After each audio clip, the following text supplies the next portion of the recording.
Class आज हम पढ़ेंगे properties of non metal. Chapter हमारा चल रहा है, the chapter is matter around us pure. पर हम इससे पहले लास्ट क्लास में मेटल्स के बारे में पढ़ चुके हैं, तो मैं मेटल्स की दो आपको चीजें बताना चाहती हूँ, वो जो हम लोगों ने लास्ट क्लास में डिस्कस नहीं किया। ध्यान से सुनेंगे और आपने जहां भी मेटल्स वाला पार्ट किया है वहां स्टार डालकर आप लोग इसको लिखेंगे। First sodium and potassium, sodium and potassium. Please potassium नहीं बोलते हैं इसको, आप भी ट्राई करें कि अपनी प्रोनाउंसिएशन चेंज करें। कैल्शियम, पोटेशियम, इनको ऐसा ही बोले, because the real pronunciation is like that. Okay, so हमारे पास सोडियम और पोटेशियम की बात करते हैं।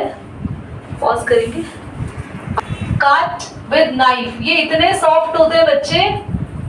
हमने पढ़ा था कि सारी की सारी मेटल्स हार्ड है, पर ये दो मेटल्स ऐसी है, sodium and potassium, they are very soft, they can cut with knife. इसके बाद हमने ये पढ़ा था कि जो भी मेटल्स होती है, stop writing everyone, now listen, जितनी भी मेटल्स होती है उनका मेल्टिंग पॉइंट बहुत हाई होता है, जल्दी से पिघलती नहीं है। घर में रखी हुई अलमीरा गर्मी के कारण पिघल गई, no it can not happen. हुआ कभी ऐसा? नहीं। घर में हमारे घर डोर हैंडल्स है, वो मेल्ट होते हैं? नहीं होते हैं, चीजें मेल्ट नहीं होती है। बट रबर देखा, ज्यादा गर्मी में ना हल्का हल्का चिपचिपा हो जाता है, जहां रखा होता है कभी कभार उस ड्रॉअर के अंदर ही उस जगह चिपक जाता है, क्योंकि rubber is not a metal, that's a kind of non metal. जितने भी मेटल्स हैं वो आसानी से मेल्ट नहीं होते, पर एक एक्सेप्शन था, लास्ट में नहीं बताया था लास्ट क्लास में, gallium. Gallium can melt with hand heat. बेटा ये एग्जाम में क्वेश्चन आएगा, name a metal which can melt by our palm. Name a metal which can melt on our palm और by our hands heat. Gallium, ये याद रखेंगे। आते हैं नॉन मेटल्स के ऊपर पढ़ना स्टार्ट करते हैं। नॉन मेटल्स का एक पॉइंट और लिखवाना है, स्पेस यहाँ है बट आप लोगों को विजिबल नहीं होता इसलिए नहीं लिखा। Non metals they are not malleable. आपको बताया था मैलिएबल का मीनिंग, कितने बच्चों को याद है मैलिएबल का मीनिंग इस तन में? शीट्स में कन्वर्ट हो जाता है, हम लोग मेटल्स को शीट्स में कन्वर्ट कर सकते हैं, पर नॉन मेटल्स शीट्स में कन्वर्ट नहीं होती। नॉन मेटल्स का एग्जाम्पल अगर मैं बताऊं तो carbon, bromine, fluorine, chlorine, oxygen, nitrogen, sulphur. ज्यादातर ये लिक्विड है या गैस है नॉन मेटल्स। अगर सॉलिड भी है, जैसे कि कार्बन का सॉलिड फॉर्म होता है आपके पेंसिल की निब। अगर इस पेंसिल की निब को हथौड़े से मारूंगी तो उसका पाउडर बन जाएगा, पर शीट में कन्वर्ट नहीं होगी। Is it happen? होती है? नहीं होती है। जितनी भी नॉन मेटल्स है कोई भी शीट्स में कन्वर्ट नहीं होती है, और अगर वो शीट में कन्वर्ट नहीं होती तो उनकी वायर भी नहीं बनाई जा सकती, वो डक्टाइल भी नहीं है। जितनी भी नॉन मेटल्स है ना मेलिएबल है, ना उनकी शीट बनती है, ना उनकी वायर बनती है, वो ब्रिटल है। ब्रिटल का मतलब होता है they can break down when beaten by hammer। ये आप चाहें तो कहीं पर अलग से इसका मीनिंग लिख सकते हैं। ब्रिटल का मीनिंग होता है कि जितने भी नॉन मेटल्स हैं वो ब्रेक हो जाती है जब उनको हैमर से बीट करते हैं। दीदी हमें एक और एग्जांपल बताओ। मैंने आपको एक तो बताया, बाकी आप घर में मम्मी की डायमंड रिंग लेना, उसका डायमंड तोड़ना। ये महंगा एग्जांपल हो जाएगा, नहीं ये मत करना। वुड लेना, लकड़ी, छोटा सा piece, try to beat it with hammer, powder हो जाएगा उसका। यस और नो? होता है। और वुड भी एक एग्जांपल नॉन मेटल का है। कोयला, तुमने स्टोन विद स्टोन, पत्थर, हाँ, that can not true metal और नॉन मेटल। पत्थर तो सॉइल की फॉर्म है, उसके अंदर मेटल और नॉन मेटल छुपे हैं, that's not a true non metal. ठीक है, आप लेना। और अगर हम उससे बहुत मतलब ज्यादा प्रेशर से उसको बीट करेंगे वो तो टूटेगी। कौन? पत्थर को मैं बोल ही नहीं रही वो नॉन मेटल है, मेटल।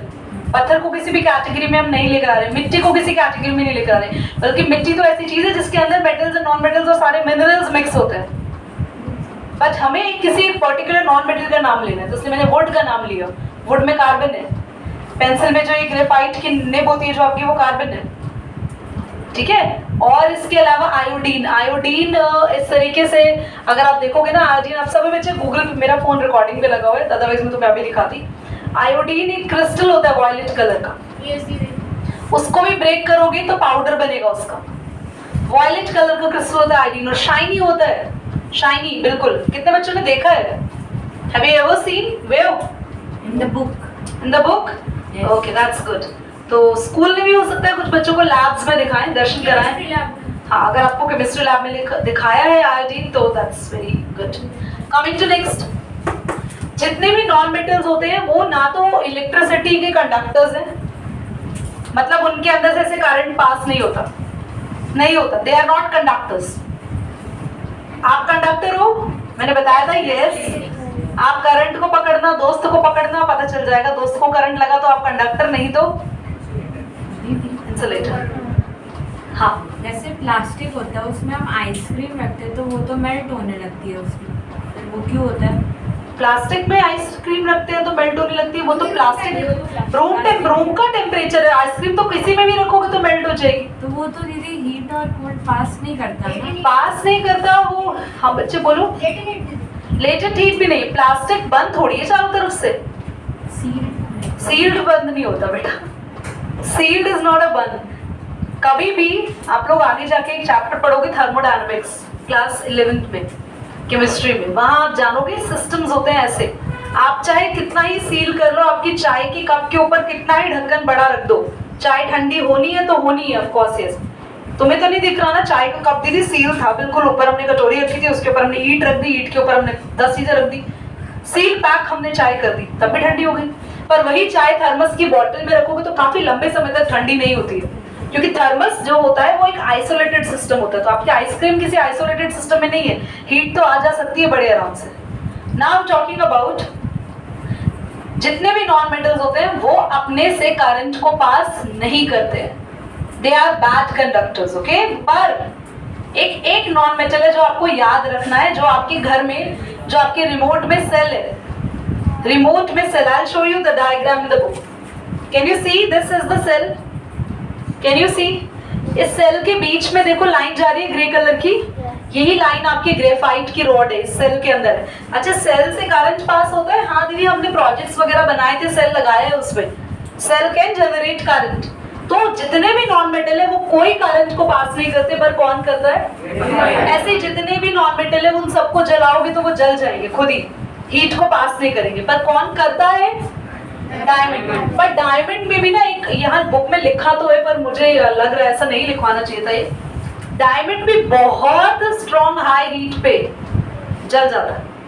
जलना यानी कि गैस बन के उड़ जाता है। जैसे मान लो क्या घर में लेना ring of diamond ring, mummy की नहीं, तो उसके बाद आपको हीट करना है, इतना स्ट्रॉन्ग हीट होना चाहिए, घर की गैस पे रखने से कुछ नहीं होगा। स्ट्रॉन्ग हाई टेम्परेचर की फ्लेम चाहिए उसको, very high temperature flame. Most high temperature पर डायमंड को जब हीट किया जाता है, तो डायमंड क्या है? कार्बन। तो रूम में ऑक्सीजन गैस से रिएक्ट करता है और कौन सी चीज बना लेता है? CO2। बस नेचर में कार्बन डाइऑक्साइड फैल जाएगी और आपका डायमंड यूं ही उड़ जाएगा, ठीक। तो डायमंड बहुत हाई हीट पे, तो ये लिखा है बिकॉज आपकी बुक में है, जिसका टेम्परेचर बहुत हाई हुआ है। हाँ काफी हाई। चलिए आए, non metals are not shiny, ये शाइनी नहीं होते, चमकदार नहीं होते, पॉलिश भी नहीं कर सकते इनको, they are not shiny. Wood चमकती है? नहीं चमकती। पर एक ऐसा, कब चमकती है आपकी वुड?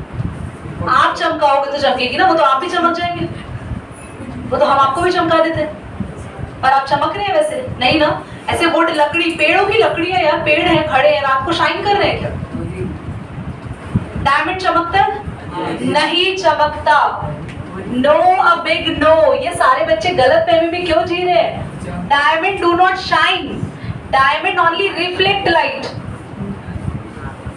डायमंड में, और जितना महंगा, अच्छा एक बात आपको पता है, जो डायमंड अर्थ के नीचे से निकाला जाता है वो ऐसा चमकदार डायमंड नहीं है, हीरा है सदा के लिए, वो वाला एड में जो डायमंड आता है वो नहीं है। वो डायमंड हीरे को तराशा जाता है, सुना है आपने? कोयले प्लीज है वो, मतलब कहीं भी तराशा और जहाँ नहीं, बट तलाशा है वो तलाशा वर्ड है, तलाशा नहीं बोल रही हूँ मैं।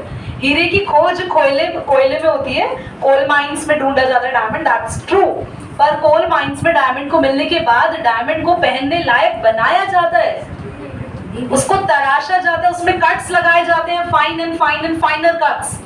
Once it is there, diamond जितनी ज्यादा जगह से अपने ऊपर से लाइट रिफ्लेक्ट करेगा वो उतना चमकता हुआ तुम्हें दिखेगा।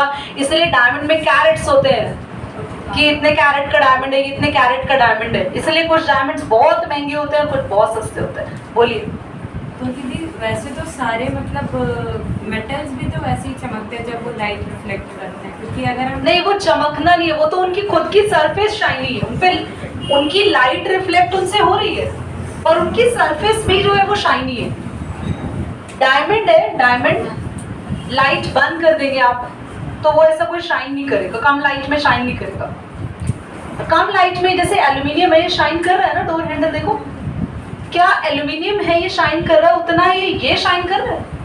देखो, इट हैज ओन शाइन, ये ओन शाइन है इसकी खुद की। तो डायमंड शाइन नहीं करता, डायमंड रिफ्लेक्ट करता है लाइट को। समझ में आई आपको बात?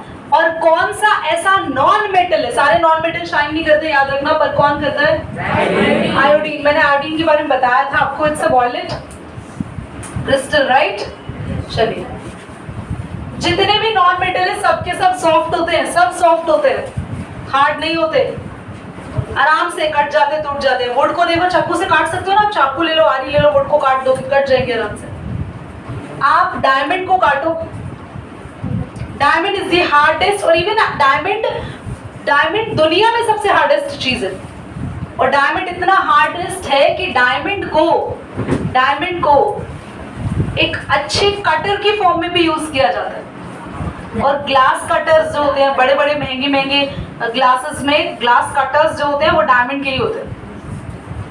ठीक है, अब ग्लास कटर दुकान पे जाके डायमंड में चुरा लो ना, ठीक है, मजाक करें। चलिए जरा, नॉन मेटल्स जितने भी होते हैं उनपे ज्यादा ताकत नहीं होती, प्लीज बच्चों, नॉन मेटल ज्यादा ताकतवर नहीं होते, इसलिए उनकी मशीन या बिल्डिंग्स नहीं बनती। सोडियम और पोटेशियम हमारे नॉन मेटल में क्यों नहीं आते? नॉन मेटल में इसलिए नहीं आती क्योंकि वो मेटल है, और वो क्यों मेटल है उसके पीछे रीजन है, क्योंकि वो इलेक्ट्रॉन डोनेट करता है। और इतना डिटेल में अभी आप पहुंचे नहीं हो वहां पे, बस अभी फिलहाल ये पढ़ना है कौन नॉन मेटल है, कौन मेटल है। तुम्हें ये चीज 10th में पता चलेगी जाके कि जो इलेक्ट्रॉन डोनेट करता है वो मेटल होता है, जो इलेक्ट्रॉन एक्सेप्ट करता है वो नॉन मेटल होता है, but you will learn it later on. ठीक है, फिलहाल इतना ध्यान रखो, सोडियम एंड पोटेशियम सॉफ्ट होने के बावजूद भी मेटल है। क्यों मेटल है सॉफ्ट होने के बावजूद भी, you will learn in class 10th। ठीक है, आइए इधर।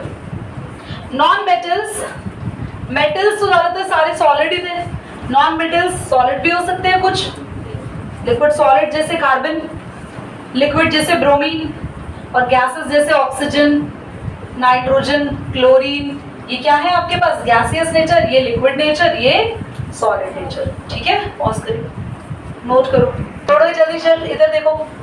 तो आपके पास नॉन मेटल्स में हमने अभी कुछ कैरेक्टरिस्टिक्स नहीं लिखी यहाँ पे, मैं आपको वर्बली बता रही हूँ, समझा रही हूँ।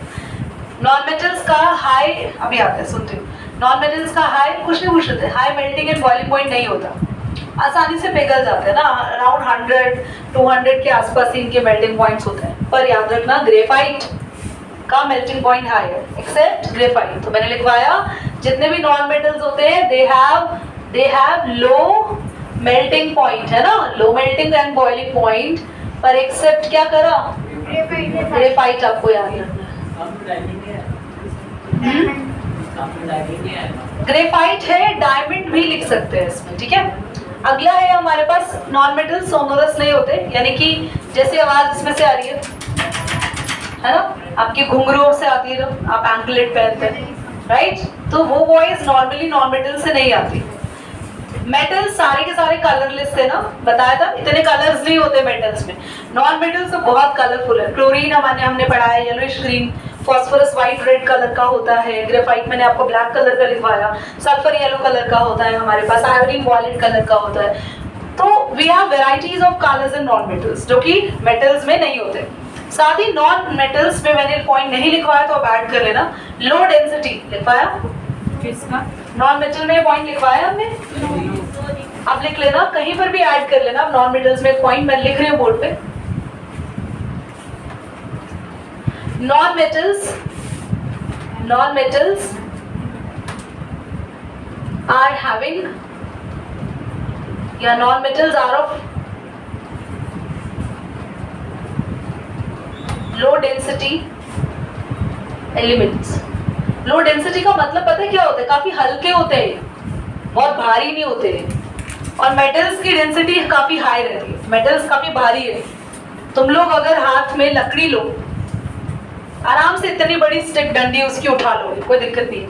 वहीं मैं लोहे की ले लूं इतनी बड़ी स्टिक, तो तुम लोगों को उठाने में थोड़ा प्रॉब्लम है ना, भारी लगता है. वो मेटल्स काफी हैवी होते हैं, नॉन मेटल्स काफी हल्के फुल्के से होते हैं, लो डेंसिटी काफी कम होती है. ये हमने पढ़ा. आगे मेटलॉइड्स, जिसकी एग्जांपल्स मैंने बोर्ड पे लिखे हैं. क्लियर करते हैं आप लोगों को. और देखिए जल्दी से यहाँ पे. हाँ जी, सबसे हैवी मेटल कौन सा है? सबसे हैवी मेटल, ऐसा हैवीनेस के बारे में देख के बता दे तुमको अब हैवी कौन सा है. वैसे हैवी में हमारे पास काफी सारे मेटल्स हैवी में आ जाते हैं. आयरन भी आ जाता है हैवी में हमारे पास. हाँ, गोल्ड हैवी में नहीं आता. हाँ, प्लैटिनम में भी हम लोग हैवी में कर सकते हैं. नहीं, टाइटेनियम नहीं है. चलो आगे आओ. टंगस्टन नहीं है, मेटलॉइड. बच्चे मेटलॉइड्स वो होते हैं. अभी एग्जैक्टली हैवी मेटल कौन सा मैं देख के बताऊंगी तुम लोगों को उसके बारे में, ठीक है? मुझे एग्जैक्टली अभी कोई क्लियर उसका एलिमेंट का नेम नहीं पता, तो कुछ गलत बताने से अच्छा है कि मैं चुप हो जाऊं. I research on it and will tell you. Metalloids क्या होते हैं? 2 टाइप्स के कैरेक्टर बियर अप करके रखते हैं. ये नॉन मेटल वाले भी कैरेक्टर होते हैं इनके अंदर बच्चों, और मेटल भी होता है. मतलब इनके अंदर दोनों कैरेक्टरिस्टिक्स हैं. ये नॉन मेटल के जैसा भी बिहेव करते हैं कुछ कुछ, और कुछ कुछ मेटल के जैसा भी बिहेव करते हैं. मेटलॉइड्स में और कुछ नहीं जानना, सिर्फ एग्जांपल्स इंपॉर्टेंट है जो कि मैंने आपको लिखवाया. मैंने लिखवाया boron, boron, silicon, lead, germanium. पता है, आप चुप रहेंगे. एंटीमनी, टिन मैंने लिख दिया ऑलरेडी. आर्सेनिक. तो ये सारे के सारे नेम जो हम लोगों ने लिखे हैं आपको लर्न होने चाहिए. मेटलॉइड्स के सारे एग्जाम्पल्स इंपॉर्टेंट है. दुनिया में पाए जाने वाला अर्थ के अंदर सबसे ज्यादा एलिमेंट कौन सा है जो मिलता है? अर्थ के अंदर सबसे ज्यादा अमाउंट में एलिमेंट कौन सा मिलता है पहले नंबर पे? Silicon. It is going to be major forms in the earth crust. ठीक है, पहले नंबर पे पाए जाने वाला सबसे अबंडेंस एलिमेंट कौन है? सिलिकॉन. बट दीदी खरीदते हैं न्यू बॉटल, न्यू शूज खरीदते हैं, उसमें पैकेट्स निकलते हैं, टॉफी की जैसा रैपर निकलता है, कागज जैसा रैपर होता है, उसके अंदर उसके ऊपर पॉइजन लिखा होता है ना, तो वो सिलिकॉन का होता है. सिलिकॉन सारा पानी सोख लेता है, सारा पानी एब्जॉर्ब कर लेता है. सिलिकॉन, सिलिकॉन के बहुत सारी चीजें बनती है. हम इमेजिनेशन से भी ऊपर है आपसे. सिलिकॉन, सिलिकॉन बहुत ज्यादा कॉस्मेटिक इंडस्ट्री में यूज होता है.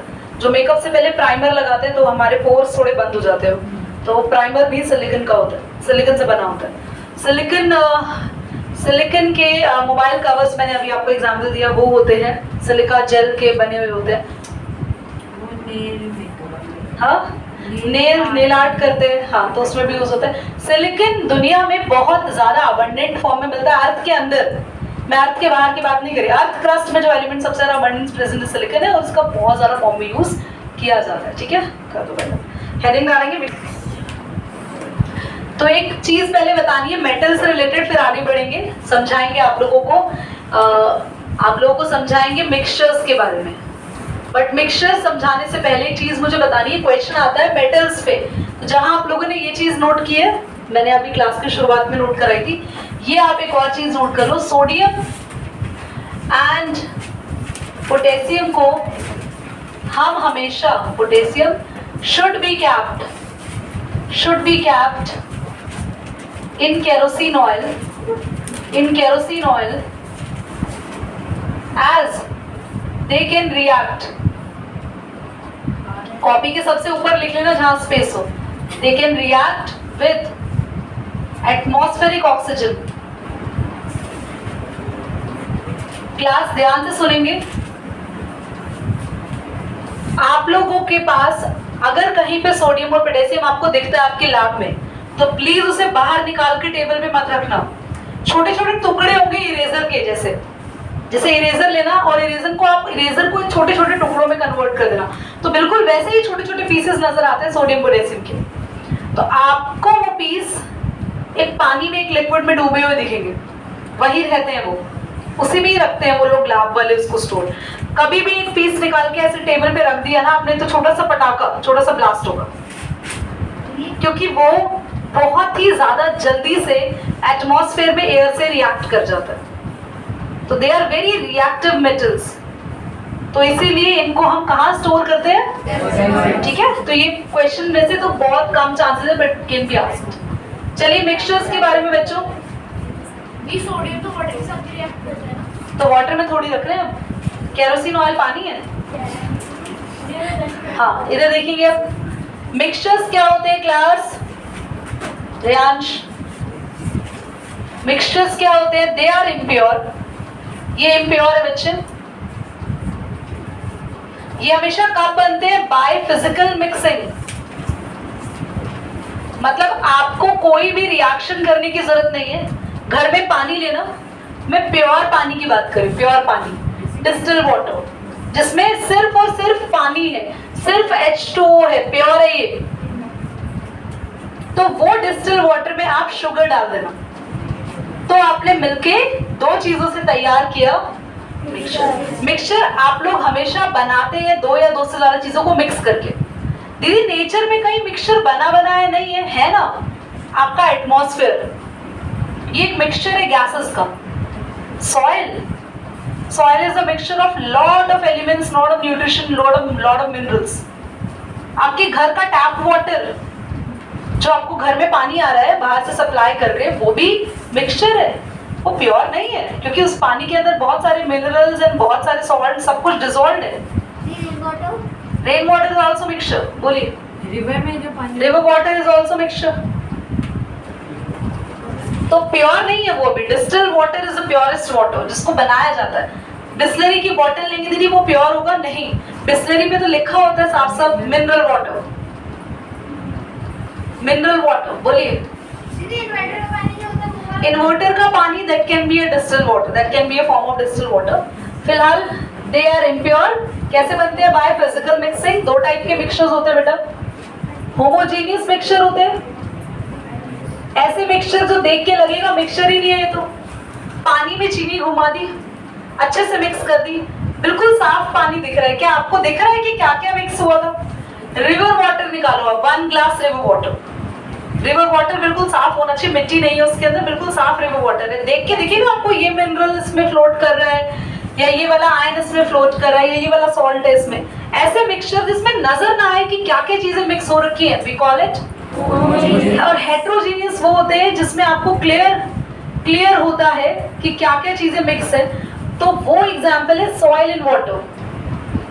सॉइल इन वाटर, मिट्टी को पानी में डाला, मिक्स किया, पर अलग से नजर आता है, एक इन पार्टिकल आपको मिट्टी का दिखता है। इंक इन वाटर, इंक कैसा है, हेट्रोजीनियस, होमोजीनियस नहीं है, इंक के पार्टिकल्स दिखते हैं, विजिबल होते हैं। तो हेट्रोजीनियस जहां पर आपको नजर आता है क्या क्या सब्सटेंसेस मिक्स हुए, क्लियरली आपको कंपोनेंट्स दिखते हैं मिक्सचर में।